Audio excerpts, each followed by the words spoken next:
뉴욕의 부촌, 어퍼 이스트 사이드가 들썩이고 있어요. 수십 년간 월스트리트 거물들과 할리우드, 유명 인사들이 차지하던 호화로운 펜트하우스들이 하나둘씩 시장에 나오고 있죠.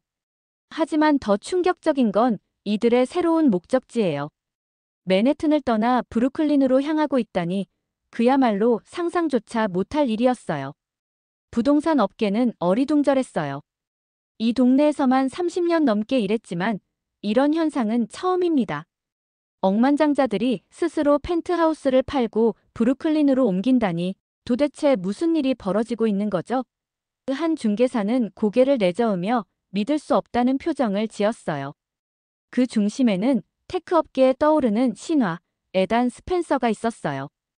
AI 기반 핀테크 기업을 창업해 단숨에 업계를 뒤흔든 그는 연 매출 1천만 달러를 돌파하며 성공 가도를 달리고 있었죠. 그런데 그가 500만 달러짜리 어퍼 이스트 사이드의 펜트하우스를 매물로 내놓고 브루클린으로 이사한다는 소식이 전해지자 월스트리트 저널까지 들썩였어요. 그의 선택은 곧 논란이 되었어요. 에단이 미쳤어? 저 동네로 간다고?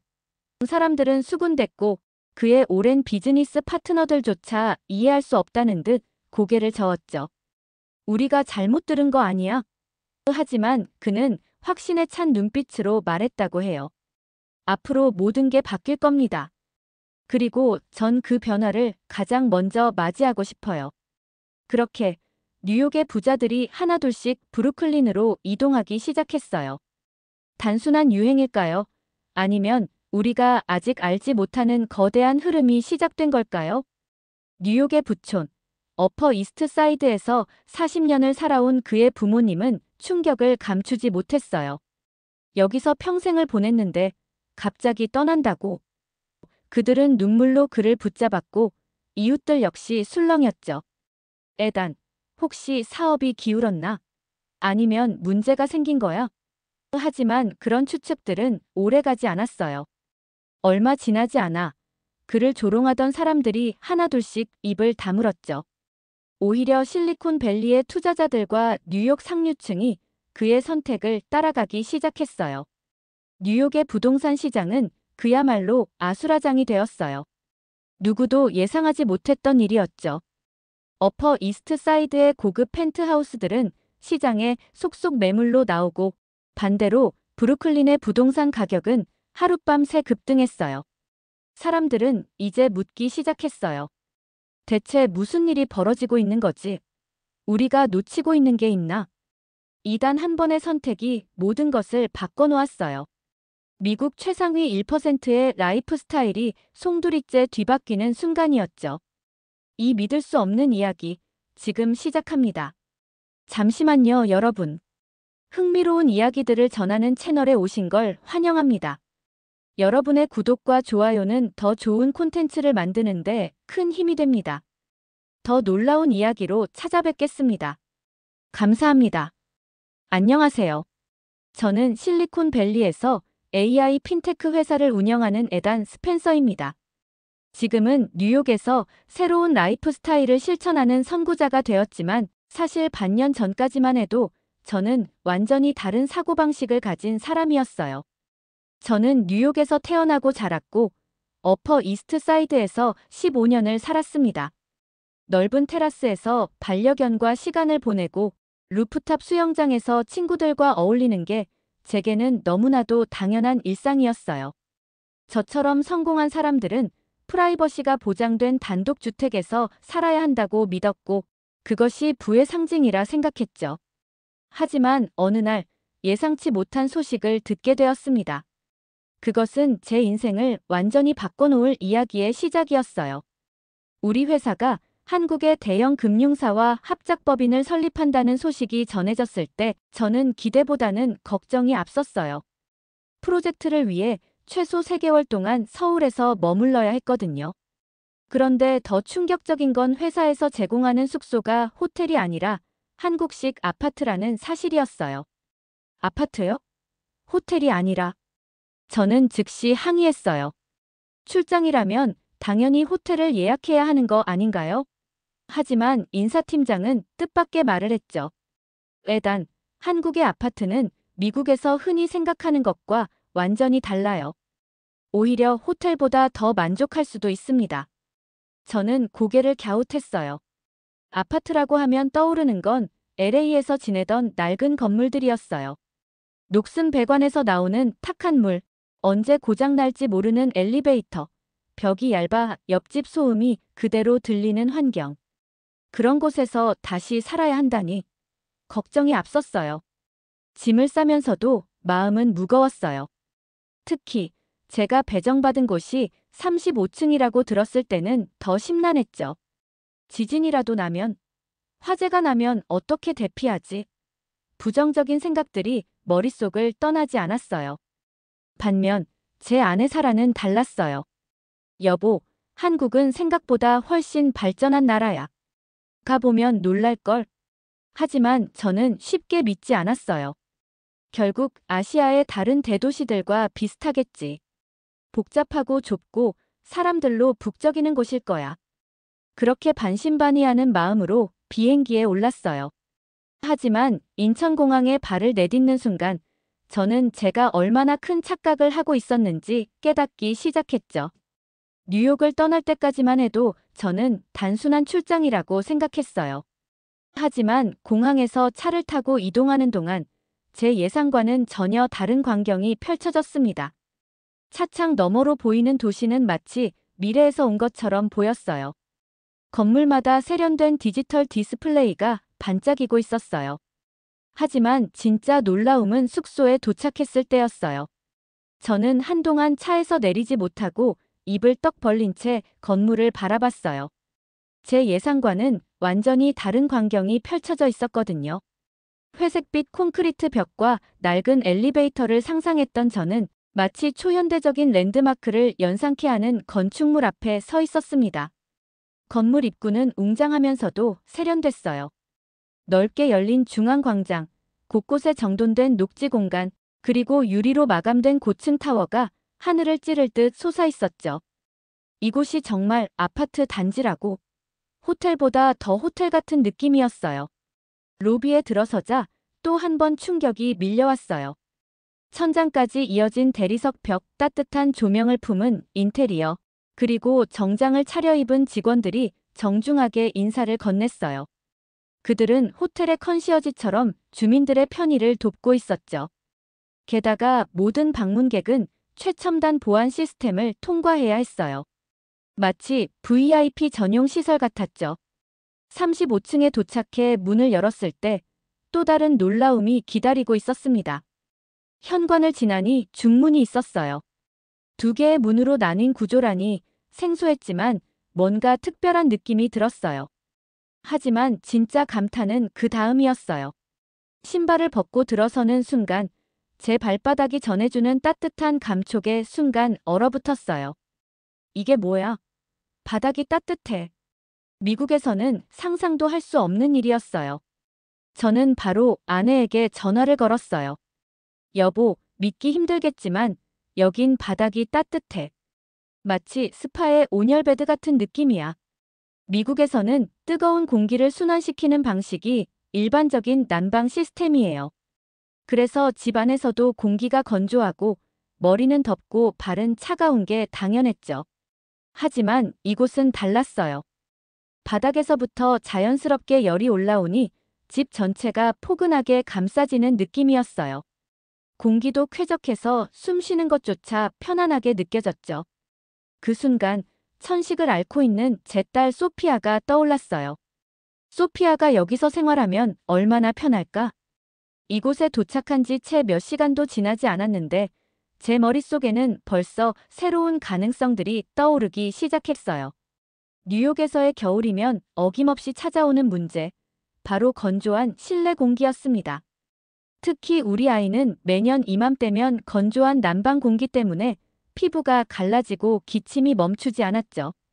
그래서 서울에서도 크게 기대하진 않았어요. 하지만 어느 날 피곤에 지쳐 소파 대신 거실 바닥에 그대로 누워본 순간 제 몸이 녹아내리는 듯한 기분을 느꼈습니다. 처음엔 착각인 줄 알았어요. 하지만 시간이 지날수록 바닥에서 올라오는 따뜻한 온기가 온몸을 감싸며 근육을 이완시키는 게 느껴졌어요. 설마 바닥에서 열이 나는 건가? 믿기지 않아 손을 대어보니 확실히 따뜻했습니다. 호기심이 생겨 아예 거실에 이불을 깔고 하룻밤을 보내봤어요.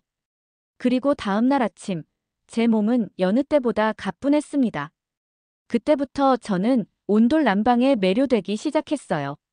공기를 데워 순환시키는 뉴욕의 중앙 난방 방식과 달리 바닥에서 직접 열이 올라오니 실내 공기가 건조해지지 않았어요. 덕분에 밤새 목이 칼칼해지는 일도 없었고 차가운 바람이 얼굴을 덮치는 느낌도 없었습니다. 무엇보다 우리 아이 생각이 났어요. 이 난방이라면 겨울마다 고생하지 않아도 될 텐데. 하지만 이게 끝이 아니었습니다. 거실의 통유리창 너머로 펼쳐진 서울의 야경은 뉴욕의 스카이라인과는 또 다른 매력이 있었습니다. 고층 빌딩이 끝없이 이어지면서도 도심 한가운데 자리 잡은 공원과 강변이 조화를 이루는 모습은 색다른 감각을 선사했어요. 그리고 이 아파트는 단순한 주거 공간이 아니었죠.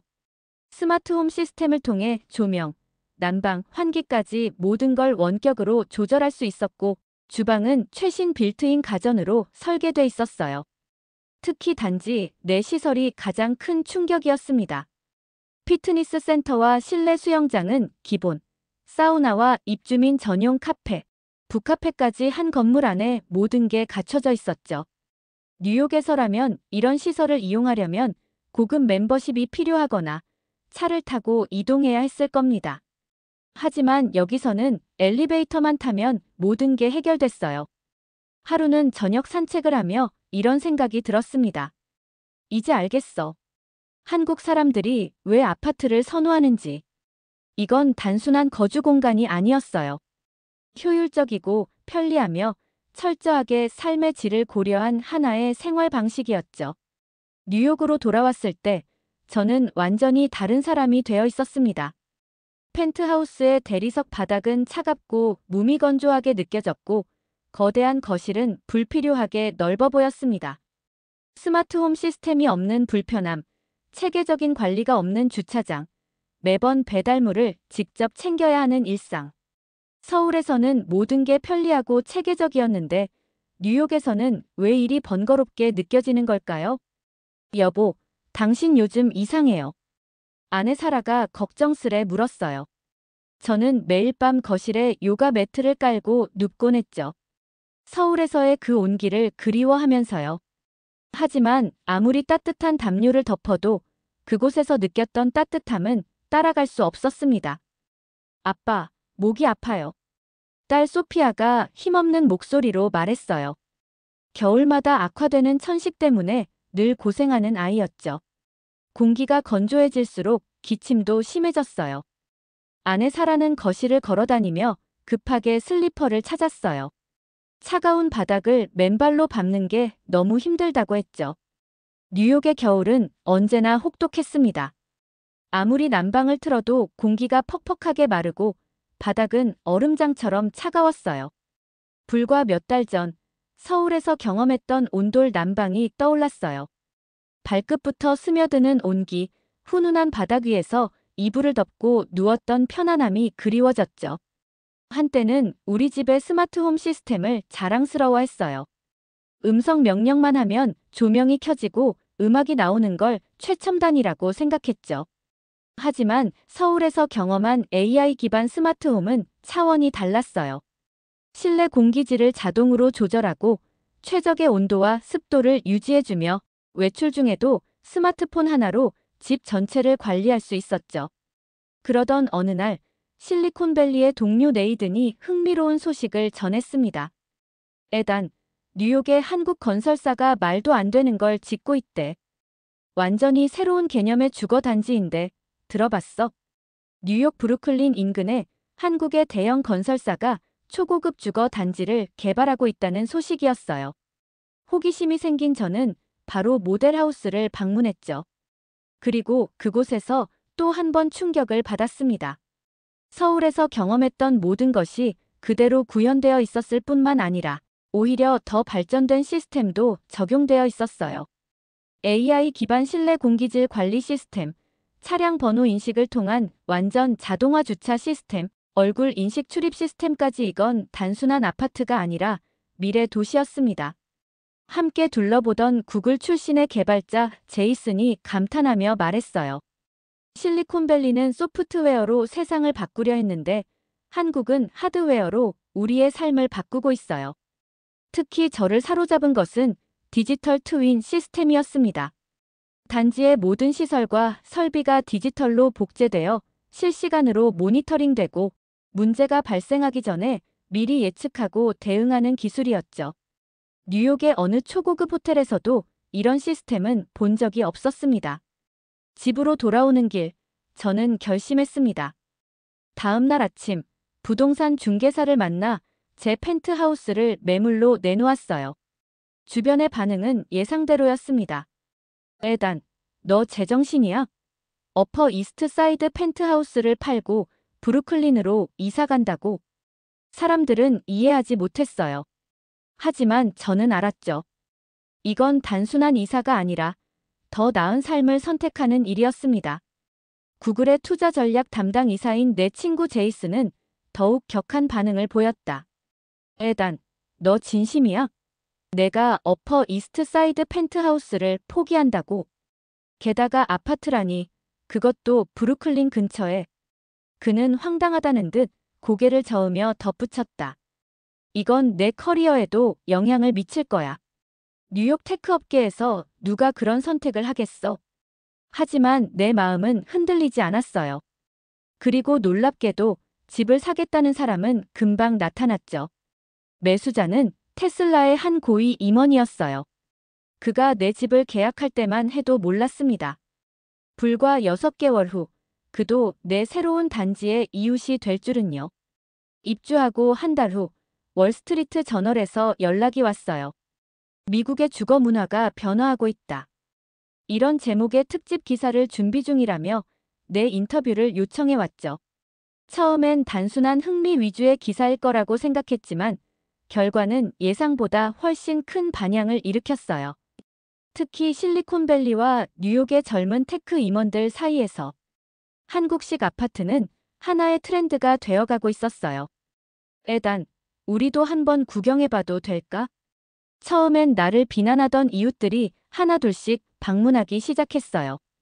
온돌 체험존에서는 모두가 감탄했고 AI 기반 스마트홈 시스템을 직접 체험한 사람들은 눈을 반짝였죠. 특히 테크 기업 임원들의 반응이 뜨거웠어요. 그리고 이제는 이곳 주변 부동산 가격이 급등하고 있다는 소식이 들려옵니다. 어퍼 이스트 사이드의 대형 주택들이 하나둘씩 매물로 나오고 있고 심지어 실리콘밸리의 부동산 개발사들이 한국의 건설사들과 접촉을 시도하고 있다는 소문까지 돌고 있었어요. 아빠, 우리 집 최고야. 딸 소피아의 천식은 온돌 난방 덕분에 눈에 띄게 좋아졌어요. 아내 사라는 커뮤니티 시설에서 새로운 취미를 발견했고 나는 매일 아침 피트니스 센터에서 하루를 시작한 뒤 저녁에는 옥상 정원에서 뉴욕의 야경을 바라보며 하루를 마무리하죠. 이것은 단순한 부동산 트렌드가 아니었어요. 이제 라이프 스타일의 혁명이 시작되고 있었습니다. 그런데 최근 더욱 놀라운 소식을 들었습니다. 제가 입주한 단지가 엄청난 성공을 거두면서 두 번째 프로젝트 네스트 322 착공에 들어갔다는 것입니다. 이전 프로젝트의 성공을 바탕으로 네스트 320은 한층 더 진화된 주거 환경을 제공합니다. 건설사 관계자의 설명에 따르면 이번 프로젝트는 실리콘밸리의 테크 기업들과 긴밀히 협력해 더욱 혁신적인 기술을 도입했다고 합니다. AI 기반의 에너지 관리 시스템 주거 공간 전체의 에너지 효율을 극대화. 드론 배송 플랫폼 무인 배송 시스템으로 물류 혁신. 메타버스 커뮤니티 가상 공간에서 입주민들이 교류하고 소통. 이제 한국의 건설 기술은 단순히 앞선 수준이 아니라 실리콘밸리를 뛰어넘고 있었습니다. 네스트 320의 발표 이후 뉴욕과 실리콘밸리에서 가장 핫한 부동산 이슈는 단연 네스트였습니다. 부동산 업계는 물론 테크 기업들까지 이 프로젝트를 주목하고 있습니다. 처음엔 단순한 고급 한인타운 아파트 정도로 여겨졌던 네스트는 이제 미래 주거 혁신이라는 평가를 받고 있습니다. 월스트리트 저널은 이를 미국 주거 문화의 새로운 패러다임이라고 표현하며 네스트의 성공을 집중 분석했습니다. 하지만 가장 주목할 점은 따로 있습니다. 네스트 입주민의 80%가 미국인이라는 사실이죠. 한국 문화에 관심이 많은 MZ세대뿐만 아니라 실리콘밸리의 임원들까지 이곳의 매력에 빠져들고 있습니다. 이제는 집을 선택할 때 가장 먼저 스마트홈 시스템을 확인한다는 것이 새로운 기준이 되고 있습니다. 구글의 한 임원은 이렇게 말했습니다. 네스트가 보여준 것은 단순한 주거 공간이 아닙니다. 이것은 삶의 질을 높이는 플랫폼입니다. 특히 온돌 시스템은 미국인들의 주거 개념을 완전히 뒤바꿔 놓았습니다. 처음엔 단순한 바닥 난방이라고 생각했지만 이제는 웰니스 라이프 스타일의 핵심 요소로 자리 잡았죠. 이제 캘리포니아의 주요 건설사들조차 앞다투어 온돌 시스템 도입을 검토하고 있습니다. 미래 주거의 중심이 바뀌고 있었습니다. 그리고 그 변화의 중심에는 네스트가 있었습니다. 실리콘밸리의 부동산 개발사들은 한 걸음 더 나아가고 있습니다. 이제 그들은 한국의 건설사들과 기술 제휴를 맺고 샌프란시스코와 뉴저지에 한국식 스마트 주거 단지를 건설하려는 계획을 세우고 있습니다. 이것이 미래 주거의 표준이 될 것이다. 이미 많은 전문가들이 이렇게 평가하고 있습니다. LA 의회에서는 한국식 스마트 주거 단지 유치를 위한 특별 조례 제정을 검토 중입니다. 도시 재생과 스마트 시티 구축의 핵심 모델로 K-아파트가 주목받고 있습니다. 이제 K-주거 문화는 단순한 트렌드를 넘어 글로벌 스탠더드가 되어가고 있습니다. 한국에서 시작된 주거 혁신이 미국을 넘어 전 세계로 확산되고 있습니다. 마치 K-팝이 음악 산업을 바꾸고 K-드라마가 콘텐츠 산업을 바꾼 것처럼 이제 K-주거 문화가 전 세계인의 라이프 스타일을 바꾸고 있습니다. LA의 밤하늘 아래 우뚝 선 네스트의 실루엣은 이제 새로운 시대의 상징이 되었습니다. 온돌이란 수천 년의 전통적 지혜와 첨단 스마트홈 기술이 만나 완전히 새로운 차원의 라이프 스타일을 만들어내고 있습니다. LA에서 시작된 작은 변화는 이제 미국 전역으로 퍼져나가고 있습니다. K-주거 문화가 세계의 표준이 되어가는 모습을 보며 다시 한번 자부심이 느껴지는 순간입니다. 특히 네스트의 성공을 이어받아 시작된 두 번째 프로젝트, 네스트 320은 더욱 기대를 모으고 있습니다. 한국 건설 기술이 만들어갈 새로운 미래, 여러분도 함께 지켜봐 주세요. 그런데 재미있는 점은 일본에서는 여전히 다다미가 최고의 주거 문화라고 주장하고 있다는 것입니다. 전통은 소중하지만 그것을 현대화하고 세계화하는 것이 더 중요하지 않을까요? 온돌과 다다미, 어떤 문화가 더 미래 지향적이라고 생각하시나요? 여러분의 의견을 댓글로 남겨주세요.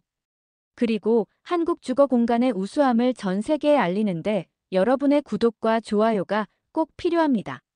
주변 분들에게도 영상을 공유해주세요. 이것이 한국의 우수함을 알리는 첫 걸음이 될 것입니다. 오늘도 시청해주셔서 감사합니다.